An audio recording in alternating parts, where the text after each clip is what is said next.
Salut, dans cette nouvelle vidéo, je vais te parler de la réglementation des drones en Croatie à côté de Dubrovnik. Lors de mon dernier voyage là-bas, je suis parti avec mes drones pour faire quelques plans en FPV et au Mini 3 Pro et je me suis aperçu en fait que dans un rayon de 5 km autour de Dubrovnik, le vol était interdit. Du coup, j'ai été consulter le site de l'aviation civile pour voir un petit peu ce qu'il disait sur l'utilisation des drones. Pour pouvoir voler, j'ai dû réaliser quelques démarches simples et rapides. Je t'explique tout ça maintenant.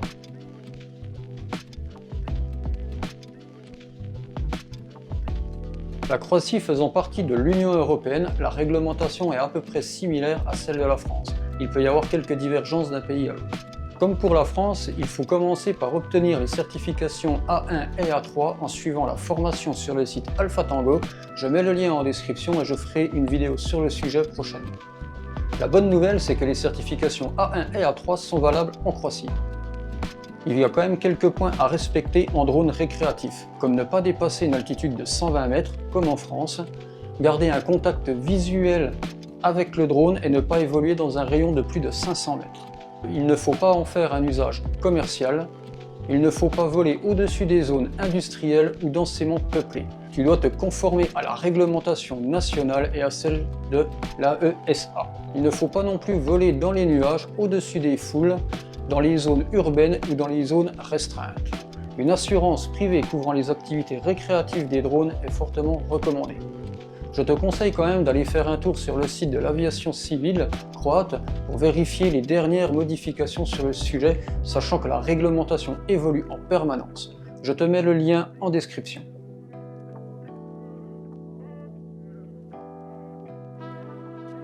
Pour pouvoir voler en Croatie, il faut que tu t'enregistres sur le site AMC Portal. C'est assez simple, dans Google, tu tapes AMC Portal, tu prends le premier lien et ensuite tu cliques sur Application for Register. Je mets le lien aussi en description. Il faut remplir les champs obligatoires marqués en rouge et sélectionner type d'activité et type d'aircraft. Donc dans notre cas, ça sera UAS Opération pour type d'activité et Unmanned Aircraft pour le type d'engin. Pour finir, on valide le consentement RGPD, on rentre le CAPTCHA et on valide.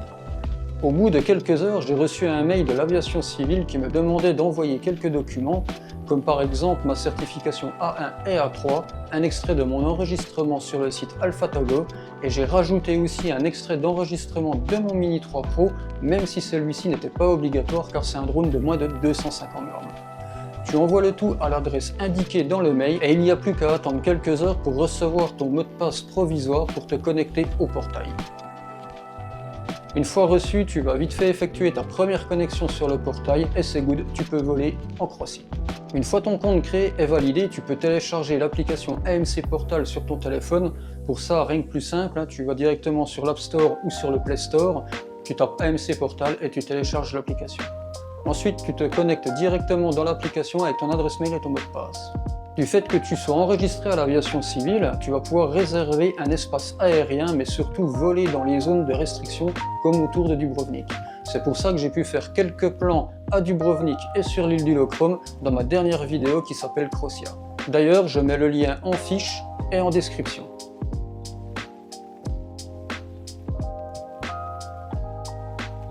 Pour faire une réservation, ça prend une trentaine de secondes. Quand tu vas lancer l'application, elle va directement te géolocaliser et tu vas pouvoir en fait sélectionner la zone dans laquelle tu vas vouloir voler.